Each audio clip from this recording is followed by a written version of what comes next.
얘랑 자꾸 안 붙으려고 해요. 네 상대가 도저히 안 잡힌다고. 애들이 네 얘기하면 계속 저 안 한다고 하고 싸울 상대가 없다.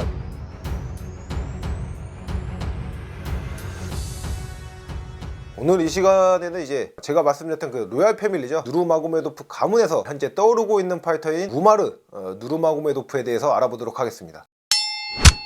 하빕과 사촌 관계고요. 그러니까 하빕의 아버지인 압둘마납이 삼촌이죠. 그러니까 자연스럽게 압둘마납 밑에서 어릴 때부터 운동을 했다고 합니다. 어쨌든 간에 압둘마납한테 운동을 배우긴 했지만은 운동하게 된 입문하게 된 그 과정도 정말 다게스탄스럽습니다. 왜 이 운동에 입문하게 됐냐 질문을 하니까 다게스탄에선 애들이 전부 다 이런 MMA 관련 트레이닝을 한다. 그래서 자기도 자연스럽게 하게 됐다. 이렇게 얘기를 하고 있습니다.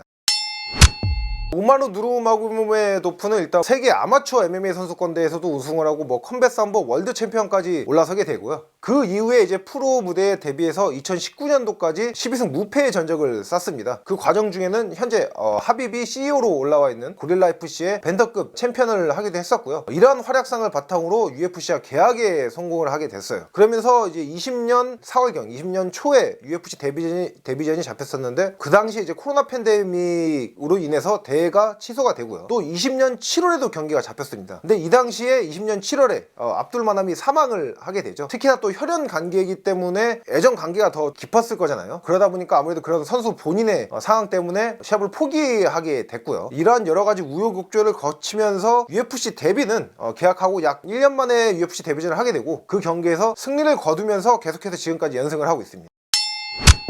러시아 사람들 중에서도 스포츠 선수들 또 거기서 투기 종목을 하는 선수들은 굉장히 차가운 이미지가 강하잖아요. 실제로 그런 차가운 이미지도 많이 보여주고요. 근데 우마르 같은 경우에는 뭔가 이 따뜻한 모습을 한번 최근에 보여줬습니다. 최근에 이제 하오니 바르셀로스와 경기를 했었는데 그 당시에 우마르가 KO로 승리를 거뒀거든요. 하지만 이제 KO를 시키고 나서 순간적으로 상대방이 이제 넉다운을 당했을 때 경기하는 선수는 이제 바로 즉각적으로 이제 그 상태를 모르는 경우가 있어요. 그렇기 때문에 이게 넉아웃 된 줄 모르고 흔히 말하는 확인 사살이 들어갔거든요. 근데 이제 때려놓고 우마르는 당을 한 거예요. 때리고 보니까 이제 상대방이 아예 그냥 블랙아웃이 돼 있는 상태인 거죠. 그러니까 갑자기 왜 상대 머리 들어주면서 어쩔 줄 몰라고 경기 끝나고 인터뷰에는 이게 승리해서 기분도 좋긴 좋지만은 상대방이 넉아웃 된 줄 몰랐다. 근데 상대방이 아예 지금 저항 불가의 상태였는데 추가타를 때린 게 좀 마음이 안 좋고 미안하다 이렇게 얘기할 정도로 굉장히 좀 따뜻하다고 해야 될까요? 그런 좀 의외적인 모습도 가지고 있습니다.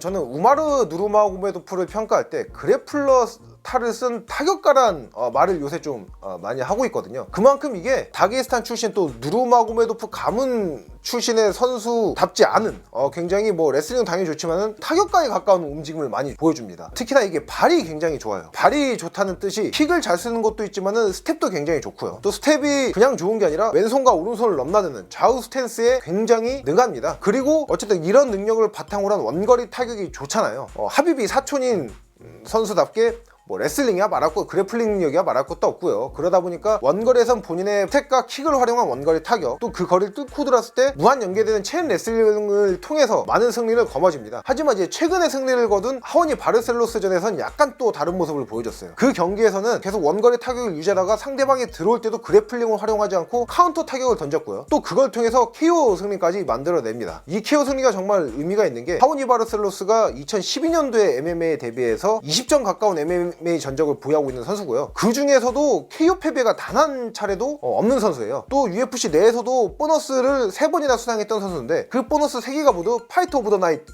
경기거든요. 파이트 오브 더 나이트를 수상할 수 있을 정도로 터프한 경기를 할 수 있었던 게 이제 하오니 바르셀로스가 내구력이 워낙에 좋기 때문에 가능했던 건데 그런 선수를 KO로 끝낸 거죠. 이것만 보더라도 우마르 누르마고메도프가 얼마나 강력한 타격 능력을 갖추고 있는지를 알 수 있겠죠. 레슬링, 체인 레슬링이 강점인 선수도 체력이 후반에 저하가 되긴 하지만은 타격에서도 스텝과 킥의 그 빈도수, 양이 많은 선수는 후반 갈수록 지칠 수밖에 없죠. 근데 우마르 같은 경우에는 킥과 스텝도 많고 레슬링도 계속해서 연계되는 체인 레슬링 쓰고 하니까 지칠 수밖에 없는 그런 경기 운영이잖아요. 근데 또 이 선수 출신 다게스타잖아요. 지치질 않아요. 방어하는 사람은 지칠지언정 이 선수는 지치지 않습니다.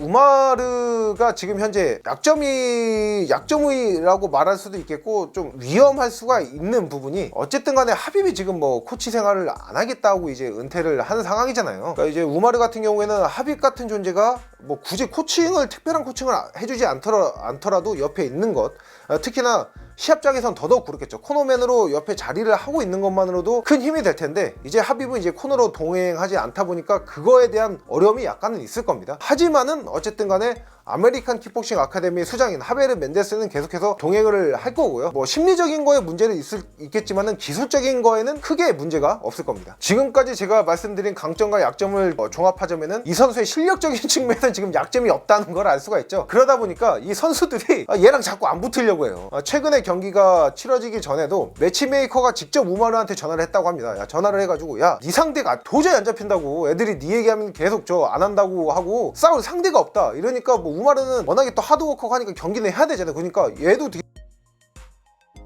되게 쿨한 게 데뷔전 하는 애도 상관없으니까 나랑 싸우고 싶다고 하면은 누구든 상관없다, 일단 경기만 잡아달라 이렇게 얘기를 했다고 해요. 그렇게 해서 성사된 게 하오니 바르셀로스 전이고요. 근데 지금 제가 말씀드리면서 또 이제 우마르의 약점을 찾아낸 게 상대방이 피하는 게 약점이 아닐까. 어쨌든 간에 자기보다 높은 랭킹이랑 싸워야지 랭킹이 올라가거든요. 쉽지 않을 것 같아요. 우마르 같은 경우에는 인터뷰에서 올해 안에 뭐 3-4경기 정도 가지고 연말에는 타이틀전이나 아니면 넘버원 컨텐더 자리를 차지하고 싶다고 얘기를 했거든요. 근데 뭐 그게 뭐 상대가 붙어줘야지 그게 올라갈 수 있는 거고요.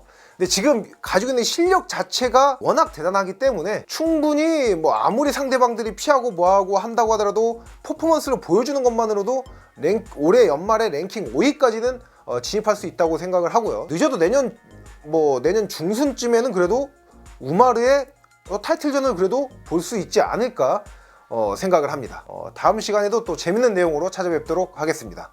렛츠 댄스!